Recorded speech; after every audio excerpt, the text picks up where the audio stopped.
Hello मेरे प्यारे बच्चों, क्या हालचाल। तो दोस्तों, आज हम पढ़ने वाले हैं इस लेक्चर में factor affecting of the nucleophilicity. तो आप ये सोच रहे होंगे कि ये जो लेक्चर है, ये कंसेप्ट है, कहाँ काम आता है। तो बेटा, ये कंसेप्ट हमें क्या फंसा देता है रिएक्शन मैकेनिज्म के बीच में। क्योंकि रिएक्शन कभी कभार ऐसी रिएक्शंस भी होती है जिनमें न्यूक्लियोफाइल का क्या होता है, फॉर्मेशन होता है। और न्यूक्लियोफाइल जब फॉर्म होता है तो हमें ये देखना होता है कि ये स्ट्रॉन्ग न्यूक्लियोफाइल है, वीक।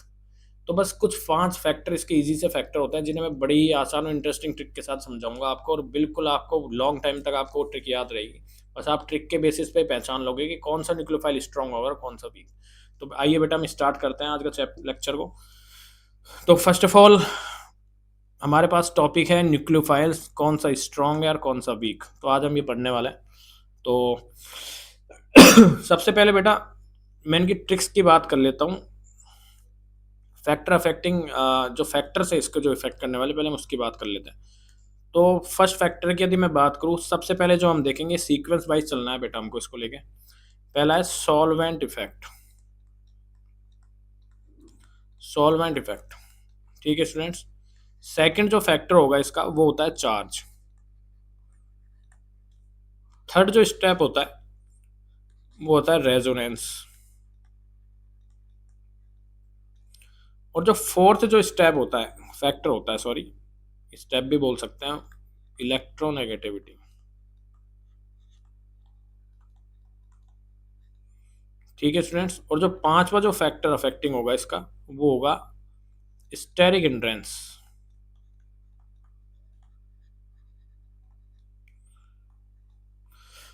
तो ये 5 फैक्टर है जो कि इफेक्ट करते हैं न्यूक्लियोफाइल को, ठीक है। और ये 5 फैक्टर ही डिसाइड करते हैं कि कौन सा न्यूक्लियोफाइल स्ट्रॉन्ग होगा और कौन सा वीक। तो बेटा आज हम इनको सीक्वेंस से पढ़ेंगे। सबसे पहले हम पढ़ेंगे सॉल्वेंट को, सॉल्वेंट इफेक्ट को। सेकंड फिर हम चार्ज पे जाएंगे, चार्ज से रेजोनेंस, से रेजोनेंस से इलेक्ट्रोनेगेटिविटी पर, इलेक्ट्रोनेगेटिविटी से स्टेरिक हिंड्रेंस। तो जब हमको इसकी स्ट्रेंथ देखनी होगी न्यूक्लियोफाइल की, तो हम भी इसी सीक्वेंस में देखेंगे। और इस सीक्वेंस को आपको याद में बड़ी इंटरेस्टिंग और बड़ी सिंपल ट्रिक से मैं करवाने वाला हूँ इस वीडियो के लास्ट तक। ठीक है स्टूडेंट्स, तो हम आगे बढ़ते हैं। तो फर्स्ट फैक्टर की यदि मैं बात करता हूँ, पहला जो फैक्टर है वो है बेटा सॉल्वेंट इफेक्ट। क्या है बेटा? Solvent effect. तो सॉल्वेंट इफेक्ट क्या होता है? फर्स्ट ऑफ ऑल हम देखते हैं सॉल्वेंट, जैसे नाम से ही पता चल रहा है कि यहाँ पे कोई सॉल्वेंट है, वो वर्क कर रहा है और वो डिसाइड कर रहा है कि कौन न्यूक्लियोफाइल स्ट्रॉन्ग होगा और कौन वीक। ठीक है स्टूडेंट्स। तो इसका कंसेप्ट अब समझते हैं क्या होगा। तो सॉल्वेंट का यदि मैं इसको और आगे थोड़ा सा मैं क्लासिफाइड करूँ, तो जनरली जो हमारे पास जो सॉल्वेंट होता है, 2 टाइप्स के होते हैं। फर्स्ट होता है polar protic solvent. Polar protic solvent, ठीक है स्टूडेंट्स। सेकंड जो होता है इसका टाइप होता है polar aprotic solvent. Polar aprotic just opposite होता है सॉल्वेंट का, पोलर प्रोटिक का सॉल्वेंट। ठीक है स्टूडेंट्स। अब थोड़ा सा इनके बारे में पढ़ लेते हैं कि ये क्या चीज़ होती है। तो बेटा पोलर प्रोटिक सॉल्वेंट, नाम पे जाते हैं, पहले हम नाम से समझते हैं। पोलर मतलब इसमें पोलराइजेशन हो, मतलब चार्ज क्रिएट हो, ठीक है। पोलराइजेशन पाया जाता है इसके अंदर, इसका मतलब होता है चार्ज। अब चार्ज किस पे होगा? ये होगा आयंस पे, ठीक है। प्रोटिक का मतलब होता है जो डिनोट करता है किसको? प्रोटोन को। किसको डिनोट करता है? प्रोटोन को बताता है कि प्रोटिक का मतलब होता है प्रोटोन। प्रोटोन जिसके हम बोलते हैं H+, तो मतलब ऐसी कोई स्पीसीज जो कि H+ को डोनेट करती है वो प्रोटिक होती है। और सॉल्वेंट मतलब हम जानते ही है कि कोई लिक्विड होता है, एक्वस मीडियम का होता है, ठीक है। और उसमें हम जनरली वाटर भी रह सकते हैं, ठीक है। अदर भी कई सॉल्वेंट होते हैं जो पोलर प्रोटिक और पोलर एप्रोटिक में क्लासिफाइड किए जाते हैं, ठीक है। फिर हम बात करते हैं सेकंड पोलर एप्रोटिक। तो पोलर का मतलब आप समझ गए होंगे, पोलराइजेशन, चार्ज या आयन का क्रिएशन, आयन का फॉर्मेशन। एप्रोटिक का मतलब होता है कि प्रोटिक का मतलब तो होता है कि जिसमें प्रोटोन का फॉर्मेशन हो रहा है, बट एप्रोटिक में प्रोटोन नहीं बनते हैं। सबसे सिंपली भाषा में हम आपको समझाते हैं। और सॉल्वेंट का मतलब आप जानते ही हो, ठीक है। तो कोई भी यदि हम सॉल्यूशन बनाते हैं तो उसमें 2 चीज़ से मिलके ही बना होता है सॉल्यूशन, ठीक है। पहली स्पीसीज होती है, इसे हम बोलते हैं सोल्यूट, जो कि कम मात्रा में होते हैं जनरली। और जो सॉल्वेंट होता है थोड़ा अधिक मात्रा में पाया जाता है, थोड़ा लार्ज क्वांटिटी में पाया जाता है जनरली, ठीक है। दोनों मिलके क्या बनाते हैं? एक सॉल्यूशन का फॉर्मेशन करते हैं, इसे हम विलियन बोलते हैं हिंदी में, ठीक है। तो आप समझ गए होंगे कि सॉल्वेंट का इफेक्ट किस पे डिपेंड करता है? वो 2 सॉल्वेंट पे डिपेंड करता है, जो कि होता है पोलर प्रोटिक, पोलर एप्रोटिक, ठीक है। अब यदि मैं इसका एग्जांपल लेता हूँ, तो इस इफेक्ट को समझने के लिए हमें जो लेना पड़ेगा वो लेना पड़ेगा हमको हैलोजन फैमिली को, जिसमें आता है फ्लोरीन, क्लोरीन, ब्रोमीन, आयोडीन। ठीक है, इसको याद करने का तरीका, फिर कल बाहर आएगी आंटी। ठीक है, तो आंटी को तो हम लेते नहीं है जनरली। ठीक है, तो फ्लोरीन, क्लोरीन, ब्रोमीन, आयोडीन। ठीक है, यदि मैं इसमें सॉल्वेंट इफेक्ट को लगा के आपको दिखाता हूँ तो बेटा, यदि दो कंडीशन हम बना लेते हैं इसको। पहला लेते हैं पोलर प्रोटिक सॉल्वेंट की, सेकंड कंडीशन हम ले लेते हैं पोलर एप्रोटिक सॉल्वेंट। तो बेटा पोलर प्रोटिक सॉल्वेंट में क्या होता है, हाइड्रोजन बॉन्डिंग होती है। पोलर प्रोटिक सॉल्वेंट में होती है हाइड्रोजन बॉन्डिंग, हाइड्रोजन बॉन्डिंग होती है। ठीक है, अब ये हाइड्रोजन बॉन्डिंग कैसे इफेक्ट करती है, तो बेटा आपको पता है फ्लोरीन का साइज होता है छोटा, क्योंकि हम जब पीरियडिक टेबल में ऊपर से लेकर नीचे तक हम जाते हैं तो साइज क्या होता है, साइज इंक्रीज होता है, साइज बढ़ता है। ठीक है, अक्रॉस द ग्रुप। ठीक है, फिर मैं क्लोरीन की बात करता हूँ तो क्लोरीन का साइज थोड़ा सा बड़ा होता है फ्लोरीन के, ब्रोमीन का क्लोरीन के कंपेरिजन में बड़ा होता है, और आयोडीन का यदि देखो तो बहुत ही ज़्यादा बड़ा होता है। तो मतलब हम क्या देख रहे हैं यहाँ पे, हम ये देख रहे हैं कि ऊपर से लेके नीचे जाने पर, ठीक है, पीरियडिक टेबल में, तो साइज का क्या होता है बेटा, इंक्रीजमेंट होता है, साइज बढ़ता है। तो फ्लोरीन छोटा होगा, क्लोरीन उससे बड़ा होगा। ठीक है, ब्रोमीन उससे बड़ा होगा, आयोडीन सबसे बड़ा होगा। तो हमने देखा होगा कि पोलर प्रोटिक सॉल्वेंट मतलब इसमें हाइड्रोजन है तो ये क्या करेगा, हाइड्रोजन का बॉन्ड करेगा, हाइड्रोजन बॉन्डिंग क्रिएशन करेगा। तो बेटा फ्लोरीन में क्या होता है, जब पोलर प्रोटिक सॉल्वेंट की कंडीशन में जब हम किसको लेते हैं, हेलोजन फैमिली को लेते हैं, तो इसके अंदर क्या होगा, तो इसके अंदर हमको एक इंटरेस्टिंग सा फैक्टर देखने को मिलता है। उसमें ये होता है कि जो हाइड्रोजन बॉन्डिंग के चक्कर में ये सॉल्वेट हो जाता है, कौन, फ्लोरीड आयन। सारे आयंस होंगे बट फ्लोरीन जो स्पीसीज जो एलिमेंट होगा वो क्या होगा, थोड़ा ज़्यादा होगा। मतलब ये मान लो पानी के मोलिक्यूल है और इसको चारों तरफ से क्या कर लेते हैं, घेर लेते हैं। अब मान लो मैंने 10 मॉलिक्यूल ले लिए, एक उदाहरण के लिए ले रहा हूँ कि 10 मॉलिक्यूल ले लिए पानी के, वो पानी के 10 मॉलिक्यूल, फ्लोरीन इतना छोटा है कि उसको चारों तरफ से कवर कर लेता है। बट यदि मैं क्लोरीन में देखूँ तो क्लोरीन में थोड़ा दूर दूर इसको कवर कर पाते हैं, क्योंकि उसका साइज कंपेरिजन फ्लोरीन के क्या है, बड़ा है। यदि मैं ब्रोमीन की बात करता हूँ तो थोड़ा और दूर, मतलब अच्छे से कवर नहीं कर पाता, सॉल्वेशन अच्छे से नहीं हो पाता। और आयोडीन में तो बिल्कुल ही नहीं हो पाता, क्योंकि आयोडीन का साइज बड़ा, इतना ह्यूज इतना होता है कि वाटर के मॉलिक्यूल उसको अच्छे से ऑक्यूपाई नहीं कर पाते हैं। तो आई होप आपको समझ में आ गया होगा जो मैं समझाना चाह रहा हूँ। ठीक है, तो इसमें क्या होता है बेटा, जब छोटा मॉलिक्यूल होगा फ्लोरीन, वो क्या होगा, अच्छे से ऑक्यूपाई हो जाएगा पानी के मॉलिक्यूल्स के साथ, इसे हम सॉल्वेशन बोलते हैं जनरली। ठीक है, तो जब मॉलिक्यूल हो जाएगा तो इसके मोबिलिटी पे क्या इफेक्ट पड़ेगा, तो बेटा जब यदि मैं आपको चारों तरफ से घेर लूँ, मान लो आपको चारों तरफ से ऑक्यूपाई कर ले कोई 10 आदमी आके, 10 लोग आके, तो आप मूवमेंट कर पाओगे कहीं, नहीं। और एक मतलब इतना बड़ा आदमी है, ठीक है, एक मोटा सा आदमी है सुमो पहलवान जैसा, और उसको 10 छोटे छोटे बच्चे आके उसको ऑक्यूपाई कर लेंगे, तो उसको पूरी तरह से ऑक्यूपाई कर पाएंगे, नहीं, क्योंकि उसको पूरा एरिया उसका ऑक्यूपाई होगा ही नहीं, कवर ही नहीं कर पाएंगे।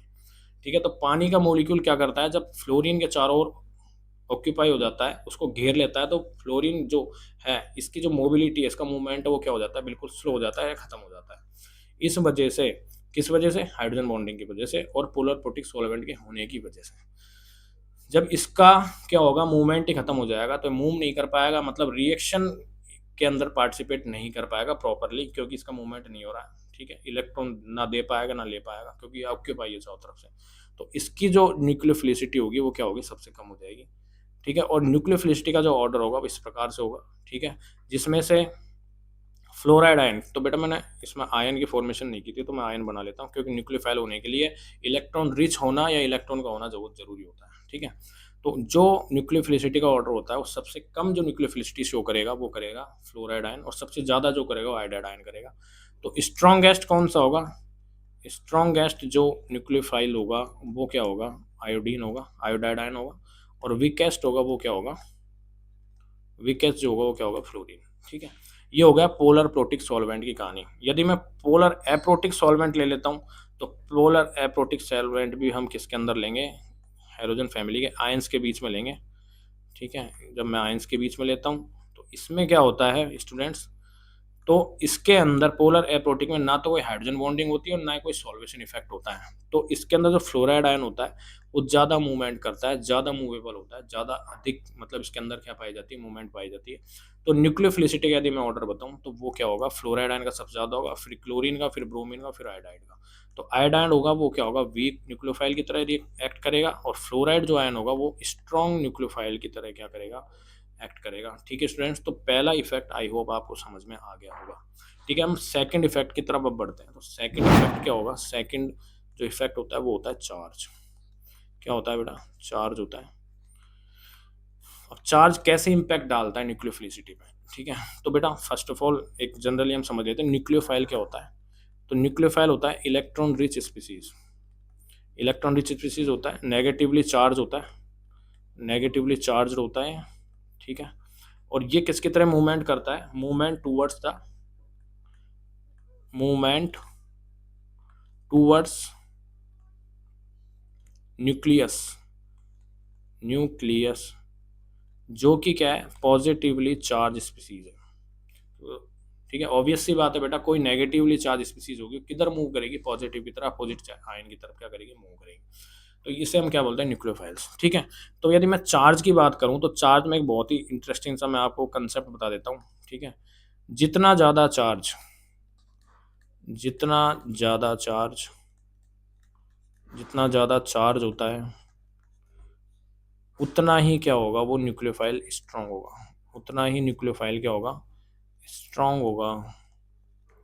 ठीक है, तो यदि सिंपल से मैं बात करता हूँ तो ज़्यादा चार्ज ज़्यादा न्यूक्लियोफाइल, कम चार्ज वीक न्यूक्लियोफाइल। बस आप इतना से याद रखो। ठीक है, अब मैं इसका यदि एग्जांपल लेता हूँ तो इसमें एग्जांपल की यदि मैं बात करता हूँ तो मान लो मैंने एक स्पीसीज ले लेता हूँ जो कि है OH माइनस, और एक ले लेता हूँ मैं H2O का मॉलिक्यूल। अब दोनों में डिफरेंस देखो आप क्या है। दोनों में यदि मैं डिफरेंस देखता हूँ तो OH के पास है नेगेटिव चार्ज। ठीक है, जो कि ये रिप्रेजेंट कर रहा है कि इसके पास इलेक्ट्रॉन थोड़े ज़्यादा है कंपेयर टू पानी के मॉलिक्यूल्स के लिए। ठीक है, बट H2 के पास लोन पेयर, इसके पास नेगेटिव चार्ज नहीं है। ठीक है, तो ये क्या है? ये अनचार्ज स्पीसीज, इसके ऊपर कोई चार्ज नहीं है, बट OH के ऊपर कौन सा चार्ज है? Negative charge. और हमने पढ़ा है जिसके पास चार्ज होगा वो ज़्यादा स्ट्रॉन्ग न्यूक्लियोफाइल होगा। तो बेटा इन दोनों में यदि कंपैरिजन करके देखो तो न्यूक्लियोफिलिसिटी का यदि मैं ऑर्डर देखता हूँ तो OH माइनस के पास सबसे ज़्यादा क्या होगा बेटा? चार्ज होगा, और यही क्या होगा? स्ट्रॉन्ग न्यूक्लियोफाइल होगा कंपेयर टू अनचार्ज स्पीसीज के आगे। ठीक है, तो यदि आपको कोई भी ऐसा एग्जाम्पल दिया हुआ हो जिसमें OH माइनस और जिसमें मान लो एक तो चार्ज स्पीसीज हो, एक एक पे चार्ज नहीं हो, तो जिस स्पीसीज के ऊपर चार्ज होगा वही क्या होगा? स्ट्रॉन्ग इलेक्ट्रोफाइल होगा, जो कि नेगेटिव चार्ज होना जरूरी है। तो सेकंड फैक्टर ये आपको क्लियर हो गया होगा। थर्ड फैक्टर की यदि मैं बात करता हूँ तो थर्ड फैक्टर बड़ा ही इंटरेस्टिंग है, और वो है रेजोनेंस। रेजोनेंस, तो रेजोनेंस क्या होता है? Delocalisation of the electron. Generally resonance को हम बोलते हैं delocalisation of electrons. Delocalisation of the electrons, इसे हम क्या बोलते हैं? रेजोनेंस बोलते हैं। तो यदि मैं आपको उदाहरण के तौर पे समझाता हूँ, एग्जांपल लेके, आपको अच्छे समझ में आएगा। तो इसका एग्जांपल होगा, मान लो मैं मैथेनोइट एक आयन ले लेता हूँ CH3O माइनस, और एक मैंने ले लिया इस तरीके का एसीटेट आयन। ठीक है, दोनों आयन है। अब दोनों में हमको ये देखना है कि न्यूक्लियोफाइल कौन स्ट्रांग होगा, मतलब इसका न्यूक्लियोफिलिसिटी का ऑर्डर क्या होगा। तो बेटा दोनों के पास क्या है बेटा? चार्ज है। चार्ज दोनों के पास है। ये इफेक्ट जो होंगे फैक्टर अफेक्टिंग सीक्वेंस वाइज चलेंगे। इसकी मैं आपको एक बहुत ही इंटरेस्टिंग सी ट्रिक भी बता दूंगा जिससे आप भूल नहीं पाओगे कि कौन सीक्वेंस को। ठीक है, तो CH3O माइनस, चार्ज तो इसके पास भी है, चार्ज इसके पास भी। सर आपने बोला था पिछले फैक्टर में कि जो चार्ज होगा वही ज़्यादा न्यूक्लियोफाइल होगा, बट दोनों के पास चार्ज है, दोनों ही न्यूक्लियोफाइल स्ट्रांग होंगे या फिर एक होगा। तो बेटा अब यहाँ पे चार्ज का कंसेप्ट खत्म हो जाता है। अब यहाँ पे कंसेप्ट आता है रेजोनेंस का। रेजोनेंस का मतलब डीलोकलाइजेशन ऑफ द इलेक्ट्रॉन। ठीक है, अब ये जो चार्ज है ये लोकलाइज है, डीलोकलाइज नहीं है। ये मतलब ऑक्सीजन के ऊपर ही रहेगा, ये कभी डीलोकलाइज नहीं करेगा। बट यदि ये जो चार्ज है नेगेटिव, ये क्या करता है? डीलोकलाइज करता है। डीलोकलाइज करता है और एक रेजोनेटिंग स्ट्रक्चर क्या कर लेता है? फॉर्म कर लेता है इस तरीके से। तो ये चार्ज क्या कर रहा है? डीलोकलाइज कर रहा है, एक जगह से हटके दूसरी जगह पे क्या कर रहा है? मूवमेंट कर रहा है। तो यदि हमको कभी जरूरत पड़ेगी मान लो इस ऑक्सीजन से इस नेगेटिव चार्ज को लेने की, तो ये क्या करेगा? फट से अपनी जगह चेंज कर लेगा और उधर पहुंच जाएगा जहाँ पे हमको अनअवेलेबिलिटी हो जाएगी। ठीक है, तो इस इलेक्ट्रॉनों का इसमें क्या हो रही है? शेयरिंग हो रही है। मतलब एक जनरली यदि मैं इसका हाइब्रिड रेजोनेटिंग स्ट्रक्चर बनाता हूँ, रेजोनेटिंग हाइब्रिड की स्ट्रक्चर बनाता हूँ, वो इस तरीके से होगी। मतलब इसने क्या किया? इस नेगेटिव चार्ज को दोनों इन तीनों एटम के बीच में क्या हो रहा है? शेयरिंग हो रहा है। मतलब अवेलेबिलिटी होगी इलेक्ट्रॉन्स की, वो एक एटम पे कम हो जाएगी और तीनों एटम पे क्या हो जाएगी? डिवाइड हो जाएगी। ठीक है स्टूडेंट्स, ये रेजोनेटिंग हाइब्रिड है स्ट्रक्चर। ठीक है, तो रेजोनेंस ये कहता है कि जिस भी स्पीसीज में रेजोनेंस हो रहा हो, मतलब डीलोकलाइजेशन ऑफ द इलेक्ट्रॉन हो रहा हो, वहाँ पे जो न्यूक्लियोफिलिसिटी होगी वो क्या होगी बेटा, कम होगी। तो सबसे ज़्यादा न्यूक्लियोफाइल यदि शो करेगा न्यूक्लियोफिलिसिटी वो करेगा ये, क्योंकि इसमें लोकलाइज इलेक्ट्रॉन्स हैं जो हमको अवेलेबल हो सकते हैं आसानी से, बट यहाँ पे डी लोकलाइज है। ठीक है स्टूडेंट्स, तो आई होप आपको रेजोनेटिंग जो फैक्टर अफेक्टिंग है ये भी समझ में आ गया होगा। हम फोर्थ फैक्टर की तरफ बढ़ते हैं। तो फोर्थ जो फैक्टर होता है बेटा वो है इलेक्ट्रोनेगेटिविटी, जिसे मैं ई एन से रिप्रेजेंट कर रहा हूँ, इलेक्ट्रोनेगेटिविटी। आपको पता है पीरियडिक टेबल में आपने पढ़ा होगा, across the period left to right जाने पर इलेक्ट्रोनेगेटिविटी क्या होती है, इंक्रीज होती है। तो अब मैं इसको समझाने वाला हूँ आपको बड़े ही आसान तरीके से। तो बेटा जब हम पी ब्लॉक एलिमेंट यदि मैं उठाता हूँ, कार्बन, नाइट्रोजन, ऑक्सीजन, फ्लोरीन, ये मैंने ले लिया, ठीक है। अब लेफ्ट टू राइट पे यदि मैं बढ़ता हूँ तो इलेक्ट्रोनेगेटिविटी बढ़ती है। तो इलेक्ट्रोनेगेटिविटी का यदि मैं ऑर्डर बताता हूँ, इलेक्ट्रोनेगेटिविटी का यदि मैं इसमें ऑर्डर देखता हूँ, यदि मैं इसे इलेक्ट्रोनेगेटिविटी का ऑर्डर देखता हूँ तो बेटा ये होगा ये, ठीक है। बट मुझे क्या करना पड़ेगा, इसमें आयंस क्रिएट करने पड़ेंगे। ठीक है स्टूडेंट्स, ऑक्सीजन पे ले लो, मान लो इस ऑक्सीजन पे हम ले लेते हैं और F- ये ले लेते हैं, ठीक है। इस पे मैं नेगेटिव बना लेता हूँ, ठीक है, ठीक है। अब across the period left to right जाने पर इलेक्ट्रोनेगेटिविटी का ऑर्डर क्या होता है बेटा, इंक्रीज होता है। और इलेक्ट्रोनेगेटिविटी होती क्या है, सबसे पहले ये जानना जरूरी है। इलेक्ट्रोनेगेटिविटी होती है tendency to hold the electron, tendency to hold the electrons, मतलब इलेक्ट्रॉन को पकड़ने की, होल्ड करने की जो पावर होती है उसे हम क्या बोलते हैं, इलेक्ट्रोनेगेटिविटी बोलती है। जिसकी इलेक्ट्रोनेगेटिविटी ज़्यादा होगी वो ज़्यादा अच्छे तरीके से इलेक्ट्रॉन को पकड़ के रखेगा, छोड़ेगा नहीं, डोनेट नहीं करेगा। और जिसकी इलेक्ट्रोनेगेटिविटी वीक होती है वो आसानी से इलेक्ट्रॉन डोनेट कर सकता है। तो यदि मैं इलेक्ट्रोनेगेटिविटी का ऑर्डर देखता हूँ इसमें जनरली, तो किसकी इलेक्ट्रोनेगेटिविटी ज़्यादा है, वो है फ्लोरीन की, ठीक है। मतलब ये इलेक्ट्रॉन आसानी से नहीं देगा, आसानी से इलेक्ट्रॉन नहीं देगा, आसानी से इलेक्ट्रॉन नहीं देगा, क्योंकि इसकी इलेक्ट्रॉनिटी ज़्यादा है। बट CS3 जो है, या CS2 माइनस आयन मान लेते हैं इसको, ठीक है, ये क्या होगा, आसानी से इलेक्ट्रॉन डोनेट कर सकता है, आराम से डोनेट कर सकता है, क्योंकि इसकी टेंडेंसी टू होल्डिंग इलेक्ट्रॉन, जो टेंडेंसी है इसकी होल्ड करने की इलेक्ट्रॉन्स की, वो क्या है बेटा, वीक है। इसलिए इसकी न्यूक्लियोफिलिसिटी क्या होगी, ज़्यादा होगी। तो बेटा electronegativity is inversely proportional to nucleophilicity, ठीक है। तो हम ये कह सकते हैं आसान भाषा में, जिसकी इलेक्ट्रोनेगेटिविटी, जिस स्पीसीज की इलेक्ट्रोनेगेटिविटी ज़्यादा होगी उसकी न्यूक्लियोफिलिसिटी क्या होगी बेटा, कम होगी, ठीक है। ये इनवर्सली प्रोपोर्शनल टू होती है। अब मैं पांचवें फैक्टर की बात करता हूँ। तो पांच सबसे लास्ट फैक्टर है जो कि है स्टेरिक हिंड्रेंस, स्टेरिक हिंड्रेंस। तो स्टेरिक हिंड्रेंस का मतलब होता है बल्की होना, किसी भी स्पीसीज का बड़ा होना, बल्की होना, बल्की होना या लार्ज होना किसी भी स्पीसीज का। तो बेटा यदि मैं एग्जाम्पल के लेता हूँ तो बहुत इंटरेस्टिंग सा एग्जाम्पल है, आप इसे अच्छे से समझ पाओगे। वो एग्जाम्पल है, मैं टर्सरी ब्यूटॉक्साइड को ले लेता हूँ और एक मैं ले लेता हूँ यहाँ पे मिथॉक्साइड CH3O-, दोनों के पास नेगेटिव चार्ज है, तो दोनों ही न्यूक्लियोफाइल होंगे। अब इनमें से स्ट्रॉन्ग कौन होगा वो हमें देखना है। तो टर्सरी ब्यूटॉक्साइड की यदि मैं स्ट्रक्चर देखूँ तो इस तरीके से होगी वो, ठीक है। और मिथॉक्साइड की यदि मैं स्ट्रक्चर देखूँ तो वो है ही है CH3CO-, ठीक है। तो फर्स्ट ऑफ ऑल यदि हम सीक्वेंस वाइज देख के आते हैं तो हमारे पास ट्रिक क्या थी, ये था सॉल्वेंट इफेक्ट, ये था चार्ज, रेजोनेंस एंड इलेक्ट्रोनेगेटिविटी, और ये था स्टेरिक हिंड्रेंस। तो पहले हम यदि बेटा हम देखते हैं कि सॉल्वेंट इफेक्ट कुछ लग रहा है, तो बेटा सॉल्वेंट तब लगेगा जब हमें कोई रिएक्शन दी होगी, तो उसमें या तो कोई सॉल्वेंट दिया हुआ होगा, नहीं दिया होगा तो हम पोलर प्रोटिक ही मान के चलते हैं। और वो कहाँ पे लगता है, वो हेलोजन फैमिली में जनरली लगता है। बट यहाँ पे कोई सॉल्वेंट इफेक्ट वर्क नहीं करेगा। चार्ज देखता हूँ तो चार्ज दोनों पे है, ये भी वर्क नहीं कर रहा। रेजोनेंस, रेजोनेंस हो ही नहीं रहा। इलेक्ट्रोनेगेटिविटी तो बेटा दोनों पे ही कार्बन है, दोनों पे ऑक्सीजन, इलेक्ट्रोनेगेटिविटी भी कंसेप्ट काम नहीं आ रहा। तो अब देखेंगे हम स्टेरिक हिंड्रेंस, सबसे लास्ट फैक्टर ऐसे वर्क करता है। तो स्टेरिक हिंड्रेंस का मतलब होता है कि जो मॉलिक्यूल बड़ा होगा उसकी न्यूक्लियोफिलिसिटी क्या होगी, कम होगी, बिल्कुल। तो बेटा इसमें न्यूक्लियोफिलिसिटी का यदि ऑर्डर देखूँ तो CH3O- का क्या होगा, न्यूक्लियोफिलिसिटी ज़्यादा होगी, क्योंकि ये छोटा है, ये आसानी से कम जगह पे जाके भी क्या कर सकता है, अटैक कर सकता है। बट ये बहुत बड़ा है, यदि इसको अटैक करने के लिए बहुत ज़्यादा एरिया चाहिए, जो कि पॉसिबल नहीं होता है जनरली। तो बड़े ग्रुप्स क्या होता है जनरली शो होता है, या फिर जो न्यूक्लियोफिसिटी जो शो करते हैं वो क्या करते हैं, कम करते हैं। तो बेटा 5 फैक्टर है, आई होप आपको अच्छे से समझ में आ गए होंगे। अब लास्ट में मैंने आपसे वादा किया था बहुत ही इंटरेस्टिंग और फनी ट्रिक के लिए, तो हम ट्रिक की यदि बात करते हैं तो बेटा एक छोटी सी बड़ी इंटरेस्टिंग सी ट्रिक है, वो है सोनम कपूर।